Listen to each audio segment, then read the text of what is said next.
What up, my peeps? How's it going? Today we're going to be looking at the mastery system and which sort of masteries people tend to prioritize when they're going for them.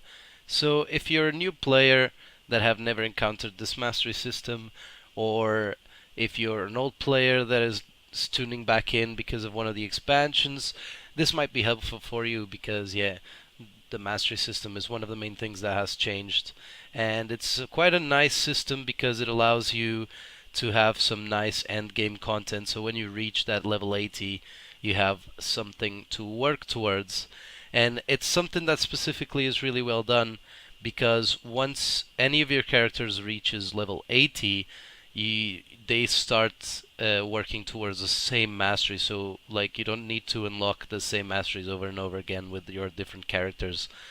So yeah, thanks for tuning in, and I'll see you guys right next.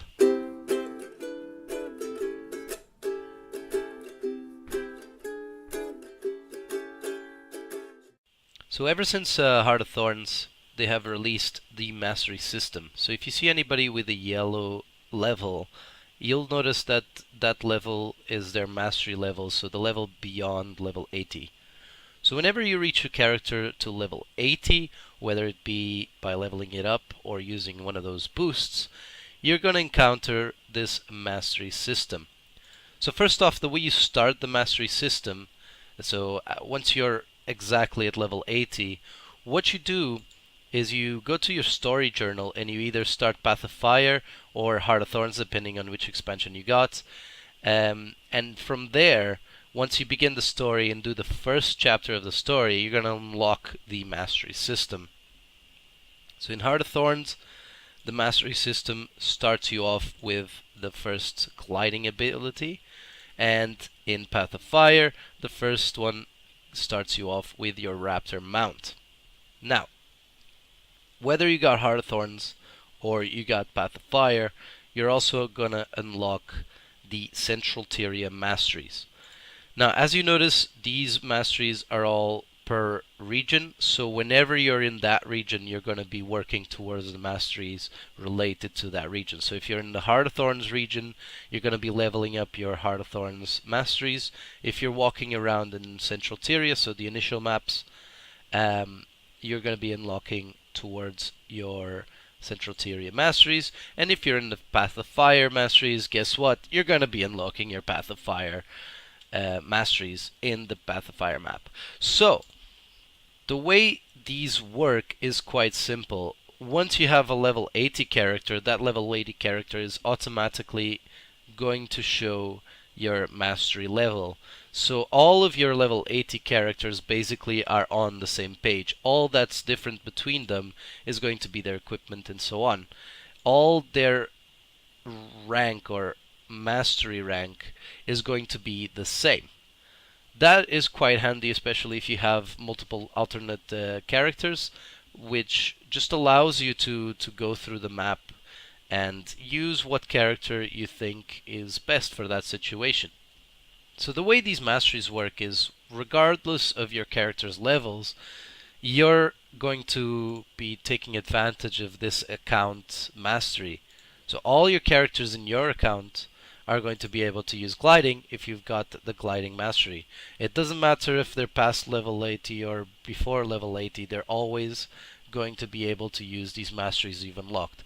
Now that's something really nifty because you can go back, create a new character, but feel like you're playing almost a different game because now you got all these perks that you unlocked with your main character.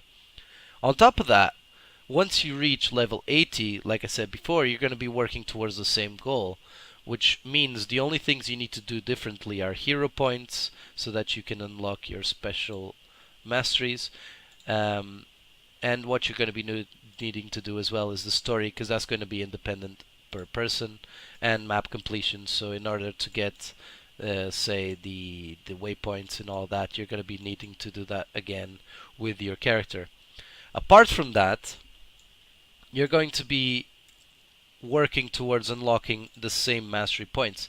So if I'm working on this mastery right now and I come back with my other level 80 character to this area, I'm going to be working towards the exact same mastery, and I'm going to have already this XP that's just going to be added on towards, and if I switch character, this XP will maintain, and so on and so forth.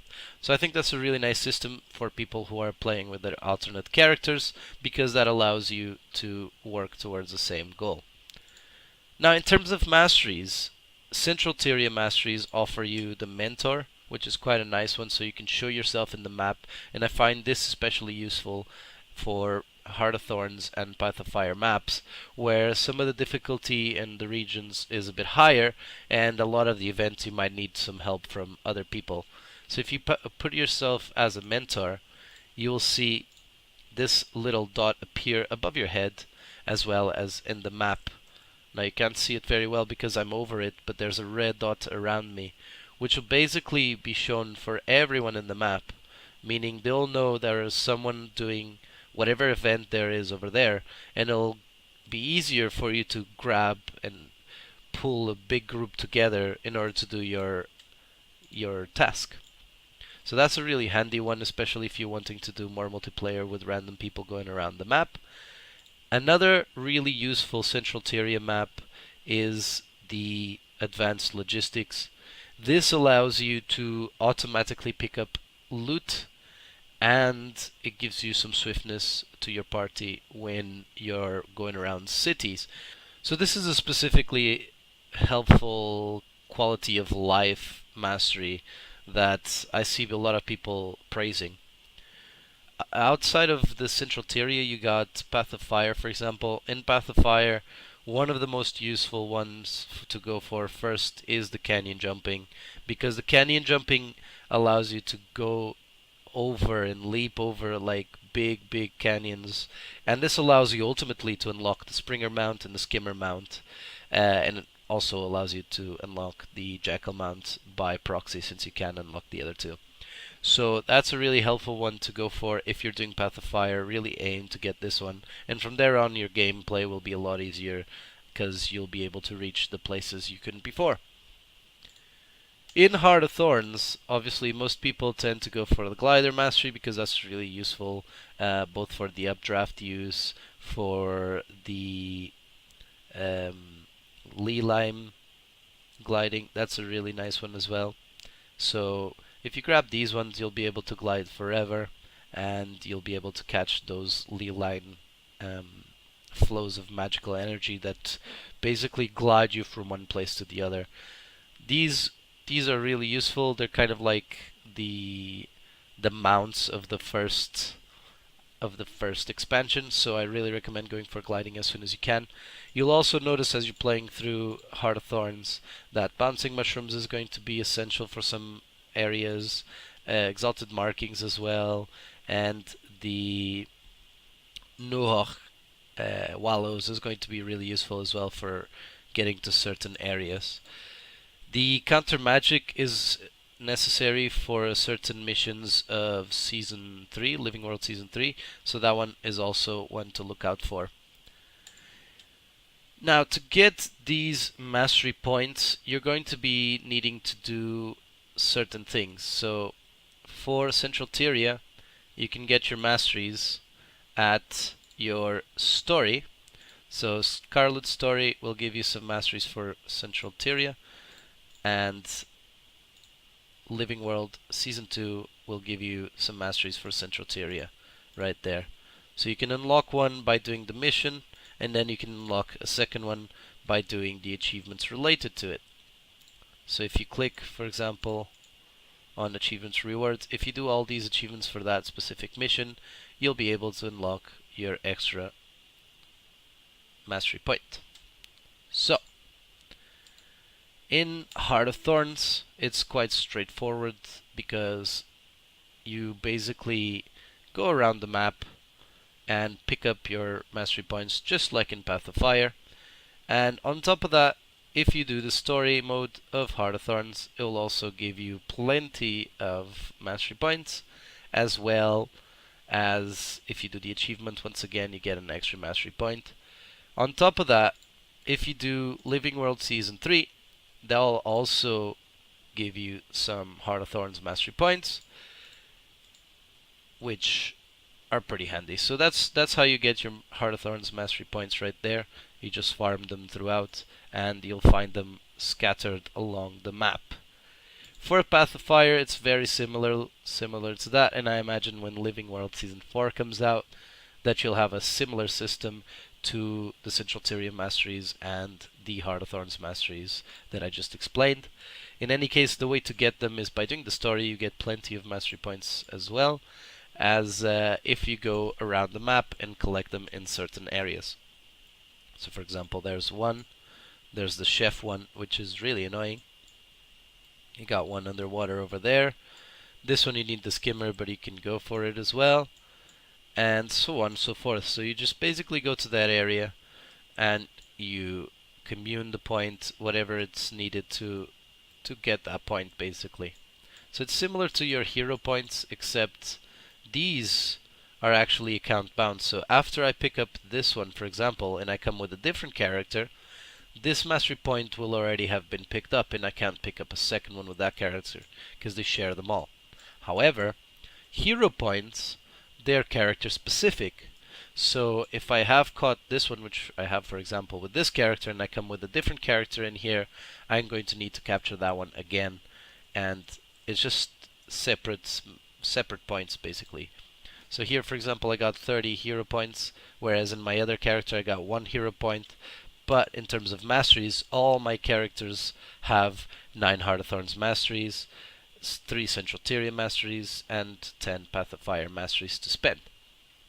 Now the way this works is whenever you're in each region, be it Heart of Thorns, Central Tyria, or Path of Fire, you're going to be gaining XP by playing the area, right? So whenever you gather XP, you're going to be filling up this bar. Once you reach the end of this bar, you can then unlock the mastery you've been working on. So in this case, I'm working on Bolster Allies, so whenever I finish this XP bar, I can come here, spend 3 mastery points, and unlock this mastery. Then I can start working on number 4 here, unlocking it with 4 masteries and a bunch of XP, so on and so forth.